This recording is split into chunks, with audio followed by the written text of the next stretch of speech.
Hello गाइजहरू नमस्ते नमस्ते है दाजुभाइ कपडा पसल गङ्गो नयाँ बसपाटमा केटाहरूको लागि एकदमै राम्रो खालको मजा एकदमै राम्रो यो ग्रिप सक्स है हेर्न सक्नुहुन्छ ग्रिप सक्स आइसकेको छ। यसमा चाहिँ तपाईँहरूले कलर अप्सनहरू व्हाइट पाउनुहुन्छ अनि ब्ल्याक पाउनुहुन्छ अनि ग्रे पाउनुहुन्छ। तीनवटा कलर अप्सनमा पाउनुहुन्छ भने यो चाहिँ फुटबल खेल्ने साथीहरूको लागि र रनिङ गर्ने साथीहरूको लागि चाहिँ एकदमै नब्बे नहुने है यो चाहिँ हेर्न सक्नुहुन्छ है ग्रिपवाला सक्स है ग्रिप छ। यसमा तीनवटा कलर छ एकदमै कटनको हो एकदमै कटन फेब्रिक सक्स हो। यो चाहिँ एकदमै यो गनाउँदा पनि गनाउँदैन है यत्तिकै लाउँदा पनि भयो।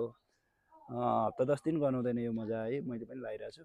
यो चाहिँ फुटबल खेल्ने साथीहरूको लागि रनिङ गर्ने साथीहरूको लागि चाहिँ स्पेसल है एकदमै सस्तो छ यो मजा। दाजुभाइ कपडा पसल गङ्गो नयाँ बसपाट काठमाडौँ। यसको कलर चाहिँ तपाईँले व्हाइटमा पाउनुहुन्छ ब्ल्याकमा पाउनुहुन्छ होइन। यो चाहिँ व्हाइट भयो यो चाहिँ खुल्लामा रहेछ। यो ब्ल्याक कलर चाहिँ यहाँ छ है तपाईँहरूलाई म देखाइदिन्छु। अनि यो अल ओभर नेपाल डेलिभरी पनि हुन्छ। तपाईँहरूले अनलाइन अर्डर गर्न चाहनुहुन्छ भने दाजुभाइ कपडा पसलको आधिकारिक टिकटक आइडीमा मेसेज गरेर अजय बस्नेत फेसबुक आइडीमा मेसेज गरेर दाजुभाइ कपडा पसलको पेजमा मेसेज गरेर अर्डर गर्न सक्नुहुन्छ। धन्यवाद है गाइस।